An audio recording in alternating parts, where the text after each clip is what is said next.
It's a Tuesday morning. The kind of Tuesday that looks exactly like every other Tuesday. Gray sky, crowded elevator, the smell of someone else's coffee. I'm walking into a rooftop conference room at a hotel in downtown Chicago, and my hands are completely steady. That part still surprises me, even now, because 2 years before this moment, I couldn't walk into any room without mentally rehearsing every possible way I might embarrass myself.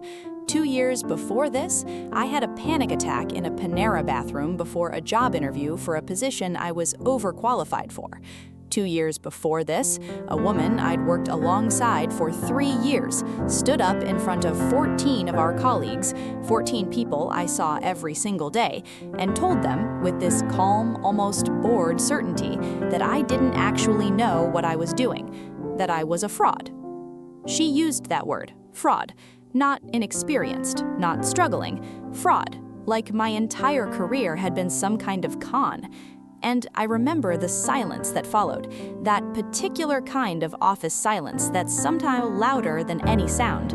I remember staring at the dry erase marker in my hand. I remember thinking, say something, say something, say something, and then not saying anything at all. I walked out of that meeting room, went to my car, and sat there for 45 minutes. Now I'm back in a conference room, different city, different title on my badge, and she's there, across the room, holding a name tag that still has her same company, her same role. She sees me, and I watch her face go through about 6 different emotions in 3 seconds. I smile at her, genuinely, warmly, and then I walk to the front of the room, because I'm the one opening this conference. I didn't scream, I didn't fight back, I didn't send a single passive-aggressive email or whisper a single word to a single person. I just became someone they never expected, and that's what this story is about. Welcome back, or if you're new here, welcome. I'm so glad you found this. This story isn't about revenge. I need you to hear that before we go any further, because revenge is small. Revenge keeps you locked in the version of yourself that got hurt. Revenge means you're still letting them set the terms. This story is about becoming. It's about what happens when you take the worst thing someone says about you, the thing that lands hardest, that wakes you up at 2 a.m., that makes you question every choice you've ever made, and you use it as fuel, not for a fire aimed at them, for a fire aimed at you. If you've ever been publicly humiliated, underestimated, or had someone plant a seed of doubt that started to grow into something you couldn't ignore, this one's for you. Hit subscribe if you want more stories like this. I drop them every week. And stay until the end, because the last 5 minutes of this video have something I think you genuinely need to hear. Let's go back to the beginning. My name doesn't matter for this story. What matters is who I was. I was 28 years old and had spent the better part of 3 years building what I thought was a pretty solid career in marketing, specifically content strategy and brand communications at a mid-sized tech company in the Midwest. Not a startup, not a Fortune 500, the kind of company that has a ping pong table in the break room and a Glassdoor rating of exactly 3.4. I had gotten the job through a combination of hustle and luck. My degree was in English literature, not marketing, not communications, not business. English literature. And in the beginning, I wore that like a badge of honor. I'm a storyteller by nature.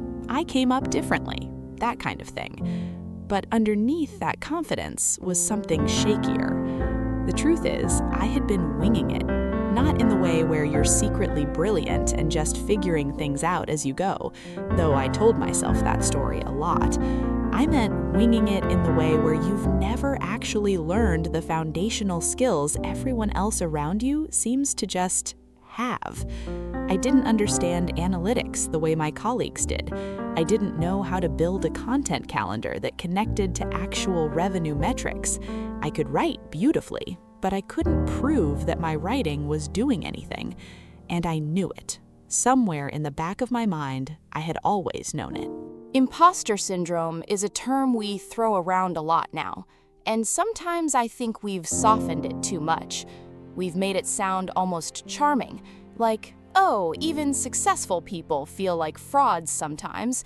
Isn't that relatable? But what I experienced wasn't charming. It was a constant, low-grade terror that lived in my chest. Every time I sent a report, every time I presented in a meeting, every time someone asked a question I couldn't immediately answer. I had learned to mask it well. I talked confidently, I laughed easily. I made myself useful in ways that didn't require me to know things I didn't know. I'd offer to write the copy while someone else handled the data. I'd volunteer for the creative brainstorms and quietly disappear when the analytics reviews started. It worked. For a while, it worked. Her name was Dana. She joined our team as a senior strategist about 8 months before everything fell apart. She came from a bigger company, had a master's degree in marketing analytics, and within 3 weeks of starting, she had reorganized our entire reporting system and made it look effortless. I want to be careful here because this story could very easily become about Dana, and it's not. It never was, even when I thought it was. Dana was good at her job. I can say that now without it costing me anything. But she was also, and I think she probably knows this about herself, competitive in a way that required a loser. She didn't just want to succeed. She needed a visible ranking. She needed to know where she stood relative to everyone else at all times. And very early on, she decided she stood above me. The comments started small, the kind of small that makes you question whether you're being too sensitive. "Oh, you're still doing it that way? Interesting," said in a meeting in front of people, with a half smile that left just enough room for her to say I was just asking if you pushed back. Or she'd ask a question in a team review that she already knew the answer to, something technical about our tracking setup, directed at me, watching me stumble through an answer I wasn't confident in, then smoothly providing the correct information herself, not to help, to demonstrate. I started to dread certain meetings. I started to over-prepare for things I'd previously walked into comfortably. I started second-guessing emails before I sent them. And here's the thing about people like Dana. They don't create your insecurity. They find it. It was already there. She just knew exactly where to press. It was a Thursday, mid-October. We were in what my company called a strategy alignment session, which was basically a 2-hour meeting where every team lead presented their Q4 plan for review. I had prepared. I had a slide deck, I had talking points, I had stayed late 2 nights that week making sure everything looked right. I presented for about 12 minutes. The plan was genuinely solid. I knew the content side of it was strong. But then came the Q&A. Someone asked how the content investment would tie back to lead generation, and I hesitated. It wasn't a long hesitation, maybe 2 seconds, but in a quiet room, 2 seconds is a lifetime. I started to answer, and Dana cut in. "I can actually speak to this," she said, and then she gave an answer, a good answer, a technical, data-driven, specific answer. And then she added, casually, like it was just a helpful footnote, "This is actually something we should probably revisit as a team. There are some gaps in how we're connecting content output to pipeline metrics. I've noticed it's been a bit unclear in some areas." She looked at me when she said unclear. And then after the meeting, this is the part that I replay, I heard her in the hallway. I wasn't meant to. I had gone back to get my laptop charger. The door was partially open. She was talking to our director, and I heard her say, clearly, plainly, "I'm a little concerned about the content strategy role. I don't think she actually understands the fundamentals. I think she's been performing competence she doesn't really have." Performing competence she doesn't really have. I stood in that hallway for a moment that felt stretched and wrong. Then I picked up my charger and I walked to my car. And I sat there for 45 minutes. I want to be honest about what happened next because I think a lot of people will recognize this and feel less alone if I say it plainly. I did not immediately rise up. I did not immediately find clarity. I went home that night, told myself I was fine, ate cereal for dinner, and watched television until midnight. I went to work the next day and smiled and said good morning to Dana because I didn't know what else to do. But something had cracked open, because the worst part, the part that really got to me, was that she wasn't entirely wrong. I had been unclear on certain fundamentals. I had been performing in some areas. Not lying exactly, but coasting on potential and good communication skills while quietly avoiding the parts of the job that scared me. And now someone had said it out loud, in a company hallway, to my director. The following weeks were some of the quietest I've ever experienced publicly and some of the loudest internally. Publicly, I showed up, I did my work, I smiled. Internally, a non-stop loop of she's right, she's right, she's right, but also how dare she, but also she's right, but also who does she think she is? I checked LinkedIn obsessively. I looked at job postings I didn't feel qualified for. I looked at my own profile and saw what I imagined other people seeing, a list of titles and buzzwords with nothing underneath them that could withstand real scrutiny. I started having trouble sleeping. My performance, paradoxically, started to slip, not dramatically, but enough that I could feel it. When you're afraid of being seen as incompetent, the fear itself becomes a distraction that makes you less competent. It's a trap with no obvious exit. About 6 weeks after that hallway moment, I found out that our director had started looping Dana into projects that had previously been mine. Not officially, just including her in emails, asking for her input. And that's when everything started to change. I need to tell you about the bottom before I tell you about the climb, because without the bottom, the climb sounds too clean. It was a Sunday night in November.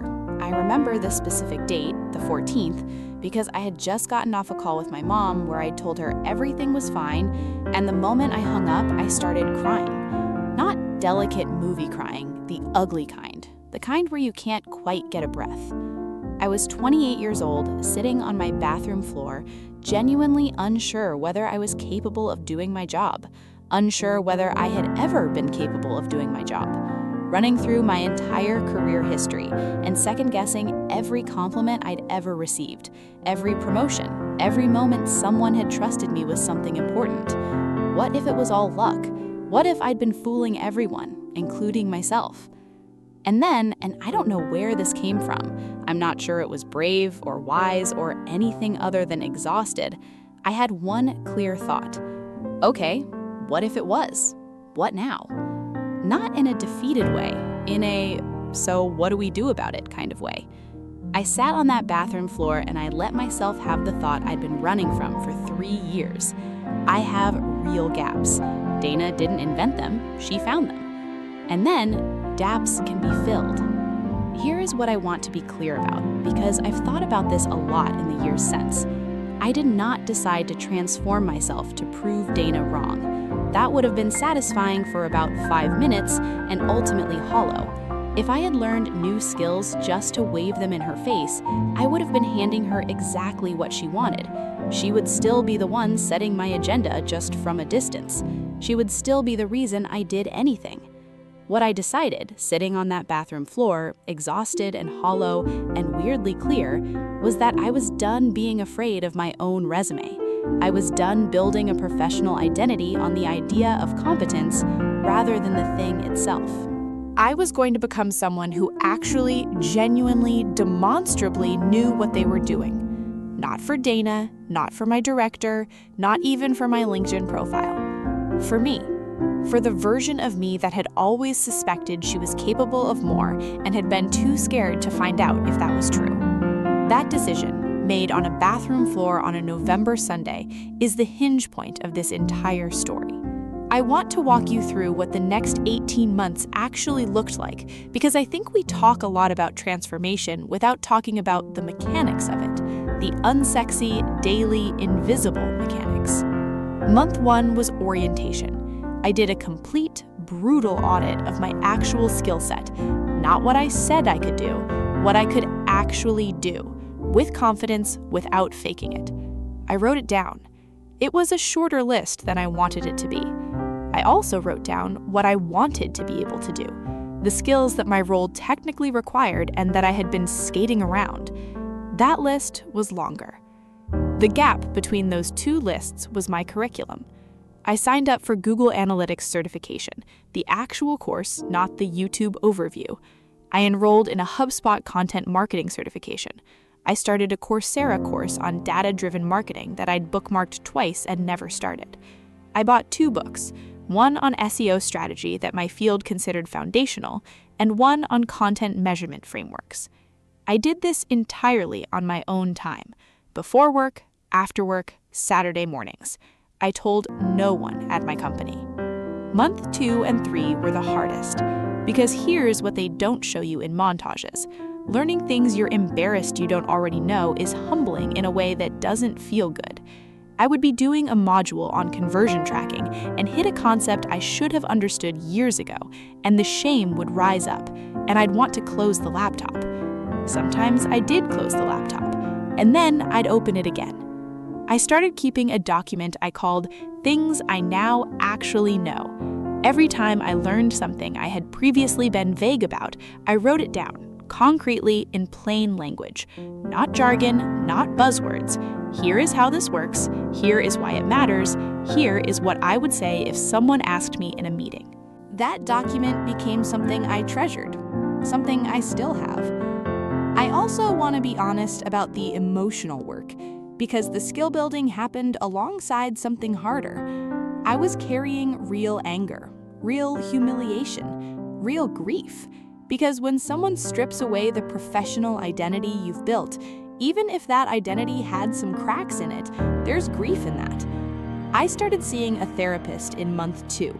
Her name was Michelle, and one of the first things she said to me that stuck was, "You're allowed to be angry at how she did it, even if some of what she said was true.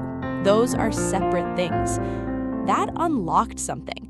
I had been conflating 2 questions. Was she right? And was she kind? And I had let the answer to the first question cancel out the validity of my reaction to the second. But you can acknowledge someone's accuracy and still name their cruelty. You can learn from a wound without pretending you weren't wounded. I wrote Dana a letter I never sent. 3 pages. Everything I wanted to say. The anger, the fear, the shame she'd excavated in me, the way she'd done it publicly with the whole hallway performance, the way she'd made me question myself so thoroughly that for a while I couldn't function. I wrote it, I read it once, and I put it in a drawer. Then I went back to my Coursera module. That rhythm became my life for a season. Grieve in private, learn in private, show up at work, repeat. I also leaned on 2 people more heavily than I had in years. My best friend from college, who is an engineer and is constitutionally incapable of letting me be precious about things, would regularly say, "Are you getting better at the thing, or are you still talking about the feelings?" Which sounds harsh and was, honestly, exactly what I needed. And my younger sister, who had been through her own professional crucible a few years prior, would listen to the feelings without flinching and remind me that rebuilding is not the same as starting from scratch. Months 4 through 6, I finished 3 certifications. I started applying the analytics frameworks I'd been learning to my actual work, quietly, without announcing it. My reports got more specific. My recommendations got more grounded in data. I started requesting access to dashboards I'd previously avoided and teaching myself to read them. I also started a personal blog. Nothing fancy, nobody was reading it, but I was writing about content strategy with a specificity and confidence I hadn't had before, and the act of writing it down was making it real. Month 7. My director noticed the reports had changed. She said in a one-on-one, "Your Q3 analysis was really solid, more rigorous than what we usually see from the content side." She said it like a compliment that slightly surprised her. I said, "Thank you, I've been working on that." I didn't explain further. And that's when everything started to change. In month 8, a recruiter reached out on LinkedIn. The message was specific, not a mass outreach. She mentioned my work, mentioned a particular piece I'd written for our company blog that had been cited in a trade publication, and asked if I'd be open to a conversation about a content strategy director role at a SaaS company in Chicago. Director. I almost didn't respond. The old me, the bathroom floor me, would have told herself she wasn't ready, wasn't qualified, would get found out in the interview. I sat with the message for 2 days. Then I thought about my things I now actually know document. I thought about the 3 certifications. I thought about all the dark Saturday mornings and the humbling Coursera modules and the letter in the drawer. I responded.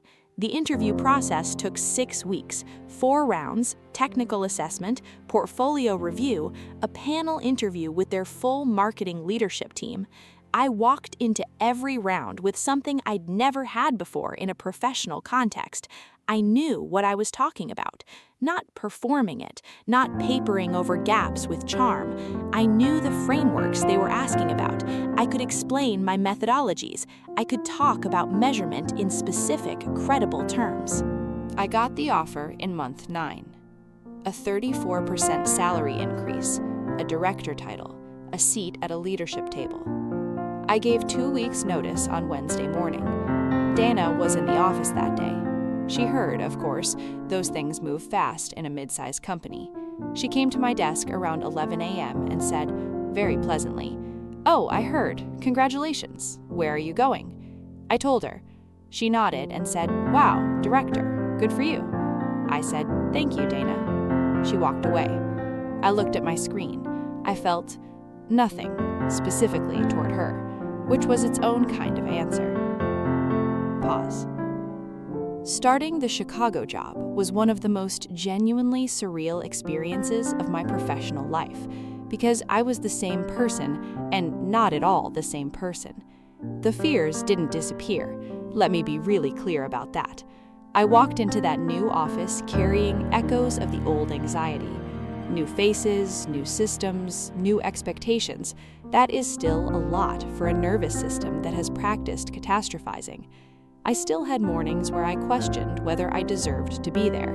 But here's what was different. The gaps were gone. Not all of them. You never close all of them, and anyone who tells you otherwise is selling something. But the specific foundational gaps that Dana had found and that I had spent 9 months systematically filling, those were closed, and I knew it. I could feel the difference between "I don't know if I know this" and "I know this." That felt like something close to solid ground. My first 90 days in the new role, I did 3 things. 1, I listened more than I talked. I knew I'd been hired partly for my perspective and experience, but I also knew I was new, and new means you don't yet know what you don't know about this specific place. So I asked questions, lots of them.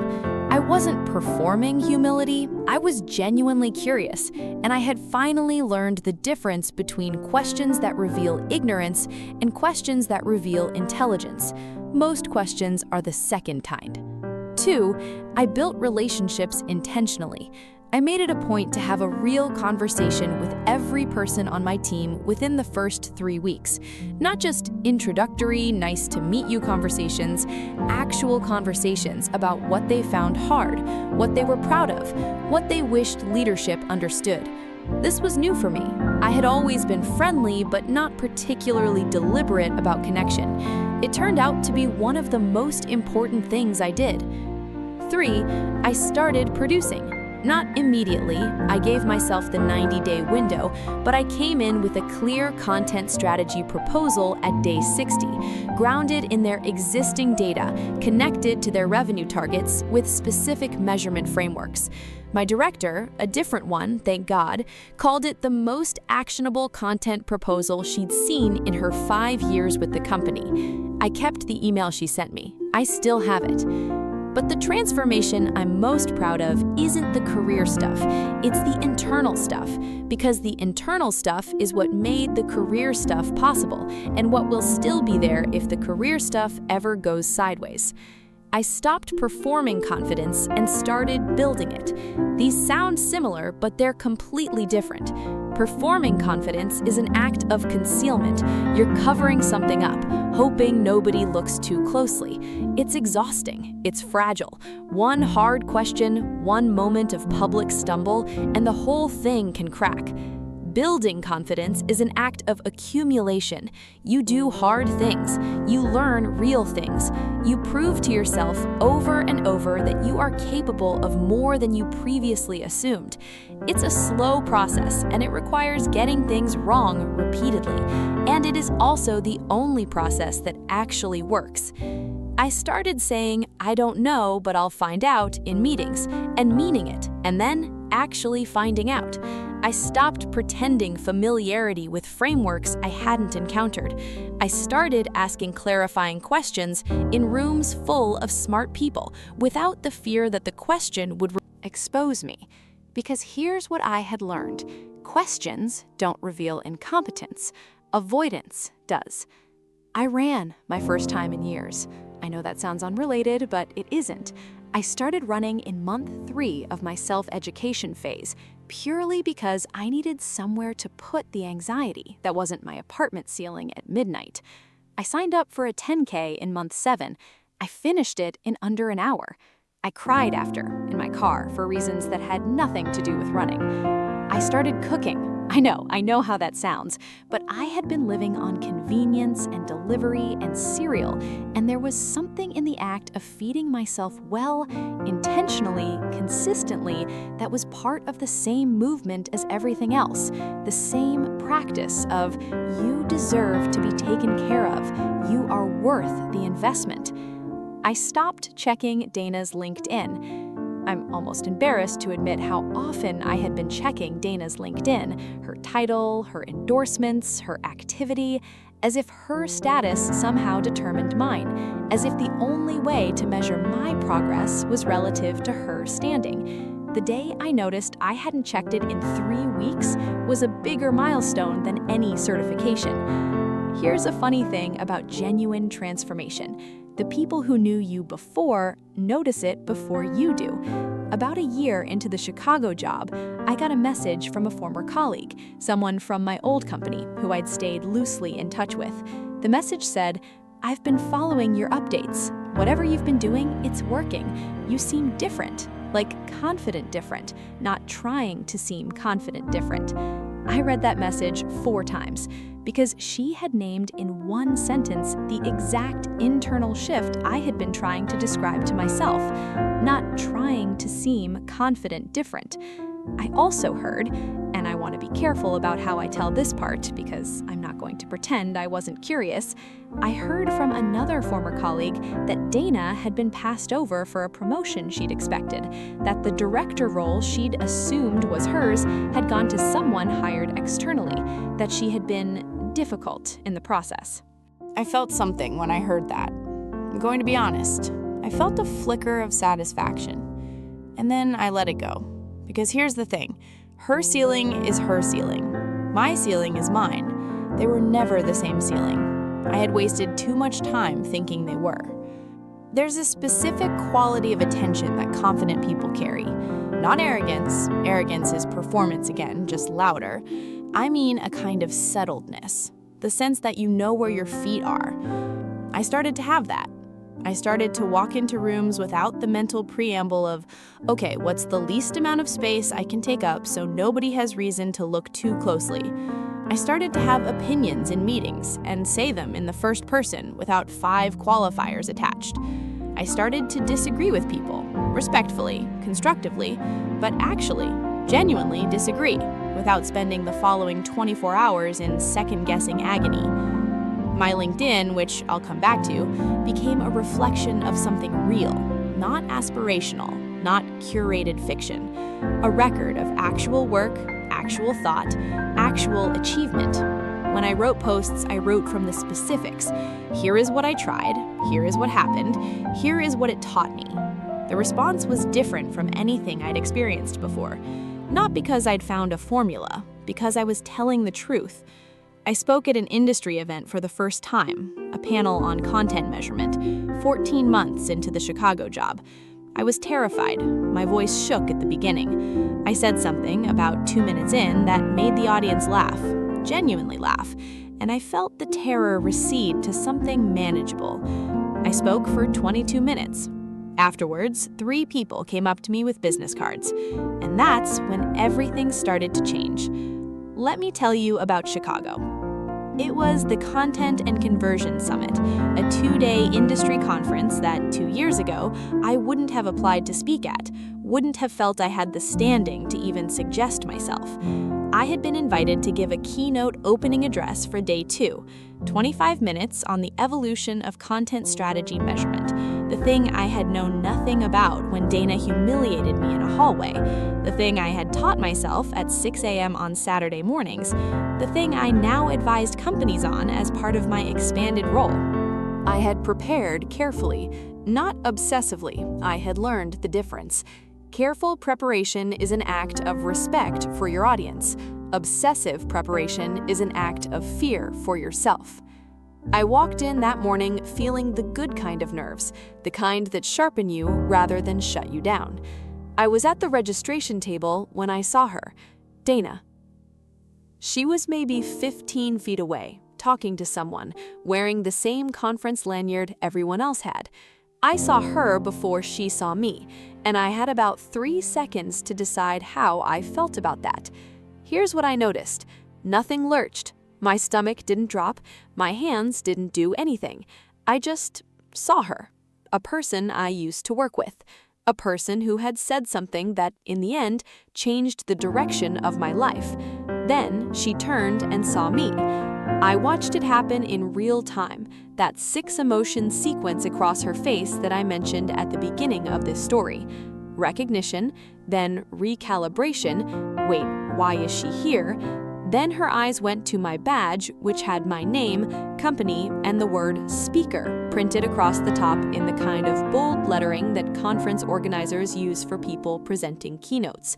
And then something else, something I didn't have a word for in the moment. I know what it was now, the specific discomfort of realizing your understanding of someone was wrong, that the story you told yourself about who they were did not account for who they became. She smiled. She walked over. "Oh my gosh," she said, doing the thing where surprise is performed as warmth. "I didn't know you were speaking here. What are you talking about?" Content measurement strategy. How content teams can own their metrics more precisely and connect output to revenue. Something moved across her face. "That's great," she said. "I mean, you've come a long way." I looked at her. I let the sentence sit for a second. You've come a long way, the implied starting point of that sentence. The history folded into it. The version of me she thought she remembered, the one who hesitated in a meeting room while she rescued the answer. "I have," I said, simply, without affect. She asked where I was now, and I told her. The company, the title. She asked how long I'd been there, and I told her that too. There was a pause, a not comfortable one. "That's really impressive," she said, and I believe she meant it. That's the part that's taken me the longest to fully process. Not that she said it to be nice, that she meant it, and that meaning it cost her something. "Thank you," I said. "It's been a good stretch." Someone called my name from across the lobby, one of the conference organizers, letting me know the AV team was ready for a sound check. I turned back to Dana. "It was good to see you," I said. "Good luck with everything." And I walked away. Pause. Not triumph, not quite. There's a fantasy version of this moment that I had played out in my head back in the early months. In the fantasy version, I had a speech, something perfectly calibrated, kind but pointed, something that acknowledged what she'd done while demonstrating that I'd transcended it. Something that would make her feel the appropriate amount of regret and also respect. The real version was quieter than that.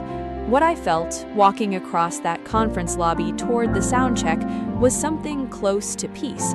Not because I had won something, because I had stopped needing to. The encounter with Dana wasn't the climax of my story. It was a footnote, a mild punctuation mark. This had never been about her. And the proof of that was how little I felt when I saw her. If this had been about her, I would have needed her reaction to feel like enough. I would have been watching her face for the exact quality of regret that would satisfy the wound. And when it didn't come in the precise form I'd imagined, when real life turned out to be less cinematic, more human, more complicated, I would have felt cheated. But because this had been about me the whole time, only about me, the moment with Dana was simply a data point, a confirmation that I had traveled a distance she hadn't expected, not more than that.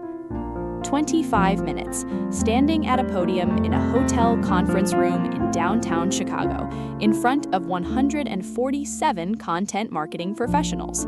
I had notes, but I barely used them. I talked about measurement frameworks I had built, about mistakes I had made and what they'd taught me, about the specific evolution of how content teams can move from vanity metrics to revenue-connected KPIs. I told a version of this story, not with Dana's name, not with any identifying details, but the shape of it, the humbling reckoning with my own gaps, the decision to close them, the way that rebuilding from a foundation rather than papering over cracks changes everything. The room was quiet in the way that means people are actually listening. I got a genuine standing ovation. I'm still not fully used to saying that. Afterwards, I signed up 4 conversations with people who wanted to continue talking. One of them led 9 months later to a consulting engagement I'm still proud of. The title of this video is My LinkedIn Now Speaks for Itself. I want to tell you what that actually means, because it's not about the metrics, though I'll give you those in a second. It's about the relationship I now have with my own professional identity. My LinkedIn used to be a thing I maintained anxiously, a performance I kept up. I would look at it sometimes and feel the gap between what it said and what I believed to be true, and that gap made me feel vaguely fraudulent every time. Now my LinkedIn is a record, just a record. Every endorsement on it, I have actually done the thing. Every skill listed, I can demonstrate. Every article I've written there, I wrote because I had something real to say, not because I was trying to seem like someone who had something real to say. The numbers, since you're wondering. In the 2 years following my decision on that bathroom floor, my LinkedIn connections grew from 340 to just under 8,000. Not because I was playing the algorithm, but because I was producing content with genuine expertise and specificity, and people were sharing it. My profile views went up over 600%. I've been listed in 2 industry publications as an emerging voice in content strategy. I've been asked to speak at 4 conferences, including the one in Chicago. More importantly, I got a message last spring from someone I've never met, a 26-year-old woman in Texas who said she'd been following my content and that one of my posts had given her the language she needed to address a situation at work where she was being underestimated. She said it made a difference. That is what the LinkedIn speaks for itself means, not the follower count, the fact that what I put there is true and the truth reaches people who need it. I want to address this because I know you're wondering. I don't know a great deal about what became of Dana after that conference. We're not connected on LinkedIn. We haven't spoken since that lobby conversation. I heard through the mutual colleague I mentioned that she left our old company about a year after I did and is now at a startup. I hope she's doing well. I mean that without irony or performance, because the version of me that needs Dana to be struggling is the version that's still measuring herself against Dana, and I left that version behind a while ago. The anger is gone. The gratitude, and I use that word carefully because it's complicated, the complicated gratitude has remained. Because here is what I know to be true. If Dana hadn't said what she said in that hallway, I might have coasted for another 5 years. I was good enough at masking that I could have kept coasting indefinitely. I might have done fine, gotten comfortable, stayed mediocre in the specific way that never gets you fired, but never gets you anywhere either. Eventually retired from a career that was half of what it could have been, and never known. She cracked something open. She didn't do it to help me. She did it because she needed to win a rank that only existed in her own head. But the crack she made was real, and I decided what to do with it. And that's when everything truly, finally changed. The best revenge is living well. You've heard that. But here's what I've learned that the saying leaves out. Living well only feels like enough if you're doing it for yourself. If you transform your life while still keeping one eye on someone else, still wanting them to see it, still calibrating your success by their reaction, still needing their regret to feel complete, then you haven't actually gotten free. You've just changed the shape of the cage. The real revenge, the only version of it that doesn't corrode you, is caring so much about your own life, your own growth, your own becoming, that you simply stop needing anyone else's experience of you to validate your experience of yourself. That is the hardest thing, the thing nobody tells you when they say glow up in silence. It's not the silence that's hard, it's the letting go of needing an audience. If you're in the bathroom floor moment, or the hallway shock moment, or the car sitting for 45 minutes moment, here is what I'd actually tell you. First, feel it. Don't skip the feeling. Anger, humiliation, grief, those are real, and the people who tell you to immediately redirect them into fuel are skipping something important. You redirect them into fuel after you've acknowledged what they are. Let yourself be human first. Second, separate what's true from how it was delivered. If someone has identified a real gap in you and they did it cruelly, in public, for their own reasons, both things are true simultaneously. Their cruelty doesn't make the gap not exist. The gap's existence doesn't excuse their cruelty. You can learn from the wound without forgiving the person who made it, at least not yet. Third, make a list of what you actually know versus what you wish people thought you knew. That gap is your curriculum. It is not your shame. It is your map. Fourth, do one concrete thing today. One course, one book, one honest conversation with yourself. Transformation is not a switch. It's an accumulation of small forward movements made consistently in the dark before anyone can see them, before you have any evidence they're working. Fifth, find one person who will tell you the truth without destroying you. Not a cheerleader, someone who loves you and has standards for you. You need that. We all need that. Sixth, stop checking their LinkedIn. You know who I mean.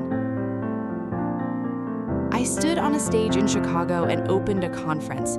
That happened, and the version of me on the bathroom floor would have found that impossible, not because she wasn't capable, but because she didn't know yet that capability is built, not bestowed. She thought it was something you either had or didn't have. She thought the gaps meant she wasn't the kind of person. She was wrong. You are not a fixed thing. You are not the version someone else decided on. You are not the hesitation in a meeting room or the words said in a hallway that you weren't supposed to hear. You are what you decide to do with those things. And I promise you that the person you become in the silent building period, when no one is watching and nothing is guaranteed, and you're just doing the work because you decided you were worth it, that person will walk into rooms with steady hands. That person will smile at the Danas of the world with genuine warmth and genuine indifference. That person's LinkedIn will speak for itself. What's your glow-up story? Tell me in the comments. I read every single one. I'm not looking for the happy ending. I want to hear where you are right now, whatever stage of the process you're in. The bathroom floor, the decision, the silent grind, the first sign of shift, the encounter. Every one of those stages matters. Every one of those stages is worth naming out loud. And if you're not subscribed yet, please do. It takes 1 second, and it means I get to keep telling stories like this one. There is one more thing I'll leave you with. The greatest transformation you will ever make is from someone who performs who they wish they were into someone who is who they intend to become. That transformation doesn't require a villain, it doesn't require an audience. It only requires you. Go build something.